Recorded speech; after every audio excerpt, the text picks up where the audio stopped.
Olá, quarto ano, tudo bem? Vamos para mais uma videoaula de história. Hoje nós vamos conhecer um pouquinho os primeiros anos de domínio português, tá, gente? E também o período colonial. Mas antes de começar, peguem o material, organizem tudo próximo a vocês, ok? Para que isso facilite a vocês estarem aí realizando a atividade proposta pela aula, ok? O conteúdo vocês vão encontrar na página 101, os primeiros anos de domínio português, e 103, período colonial, e as atividades que vocês irão realizar estão presentes nas páginas 102 e 104, tá, gente? Então, esse vídeo ele não possui o vídeo da correção, nós estaremos realizando a correção através da nossa próxima aula online, não esqueçam, ok? Vamos lá? Bem, vamos falar sobre os primeiros anos de domínio português. Tá, gente?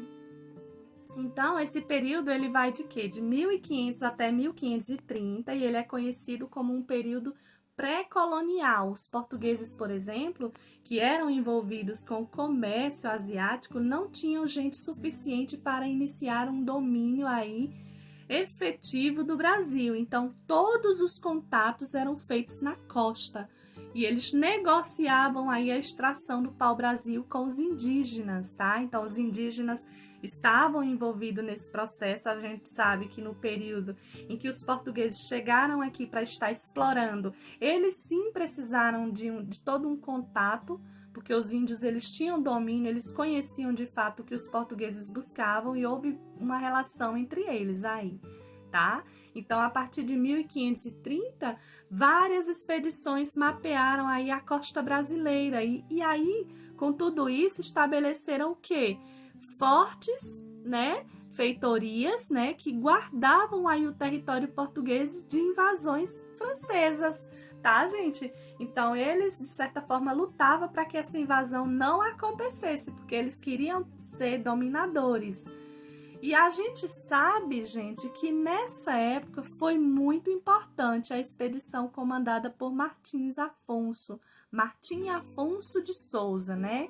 Que em 1532 fundou a primeira vila brasileira, que era chamada de São Vicente, e logo depois fundou a vila de Santo André, né? Ambas no atual estado de São Paulo. Olha que legal. Então, esse português, ele trouxe para o Brasil o quê? As primeiras mudas, na verdade, da cana-de-açúcar.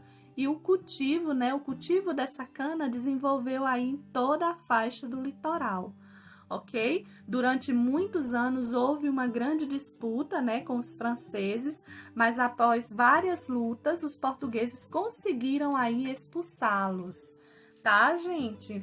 Em relação ao período colonial, esse período colonial ele começou lá em 1530, né, quando Portugal toma posse do Brasil, certo? Então, esse período ele se estende até 1822, quando é proclamado a independência do Brasil. Olha que legal, gente. Esse longo período aí, ele foi caracterizado por lutas entre europeus e indígenas e pelo processo de quê? De escravização dos africanos. Os africanos, eles foram escravizados e foram trazidos para a lavoura da cana-de-açúcar, tiveram uma vida muito sofrida, trabalhavam sem receber, sofreram bastante, tá? Então, essa valorização da produção açucareira aumentava a procura por escravos. Por quê? Porque por volta do século XVI, o açúcar ele era considerado um artigo de luxo na Europa e era vendido por programas por gramas, desculpa, eles eram vendidos, gente, por gramas, tá, gente? Então, assim, era uma espécie de produto, assim, valiosíssimo, tá, gente? Então, a cultura da cana-de-açúcar, por exemplo, ela foi o quê? Responsável pelo povoamento do litoral brasileiro e pela fixação dos colonos na terra. Por quê? Porque nesse período aí muitas cidades foram fundadas, né? Se o negócio ali estava prosperando e eles estavam chegando para poder iniciar aí o processo de desenvolvimento dessa, entre aspas, sociedade, então muitas cidades começaram a surgir e aí crescendo posteriormente graças a compras e à venda da produção local. Então o comércio começou de fato a se desenvolver, isso foi gerando recursos que mais tarde contribuíram aí com o desenvolvimento dessa sociedade, tá? Desses recursos, os principais foram o quê? Cana-de-açúcar, o gado, o ouro e café, gente. O café foi bastante explorado aí, principalmente aí nessas áreas do sul, tá?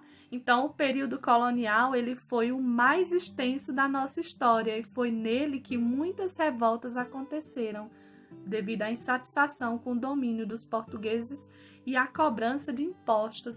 Eles eram muito ousados. Eles, além de chegar e querer comandar e tomar conta de tudo, né, ainda existia aí algumas coisas bem complicadas que acabavam aí, de certa forma, causando revoltas, tá, gente? Então, não esqueçam que nesse período, né, o povo brasileiro foi miscigenando-se, né, ou seja, eles se misturaram. Por quê? Porque vinha muita gente de fora, se misturava com quem já estava aqui. Foi um período que esse pessoal todo resolveu viajar, buscando coisas para explorar, e onde eles iam chegando, eles iam se fixando, e com isso contribuía-se aí com a miscigenação, que era a mistura entre, vamos dizer assim, entre raças, tá? Então aí surgiram aí, é por isso que, por exemplo, hoje a gente tem um Brasil bem misturado. A miscigenação, ela se deu aí desde o período colonial. Então, as pessoas que chegaram de fora aqui no nosso território começaram a se envolver com quem já estava aqui, né, que eram os índios, né? A gente sabe que eles escravizaram esses índios, a gente sabe que eles maltrataram, mas primeiro eles tentaram conquistar. E aí, com isso, deu-se início a esse processo de miscigenação. Então, se você for tentar entender hoje, por exemplo, o nosso país, a gente tem aí o quê? 5 regiões. Cada região, ela vai ter sua cultura, ela tem sua culinária, ela tem sua dança, seu tipo de música, os ritmos mais tocados naquela região. Tudo isso, gente, graças a esse processo de miscigenação, tá? Você não vai encontrar um tipo só de cultura em todo o país, não. Você vai encontrar grupos com culturas diferentes. E isso acontece por quê? Graças à chegada de povos que vinham de fora. Então, esses povos, na verdade, eles chegavam de fora e eles recriavam as culturas deles no nosso espaço. Como, por exemplo, os africanos que chegaram aqui e começaram a fazer o cuscuz, mas eles não tinham lá onde eles viviam o milho.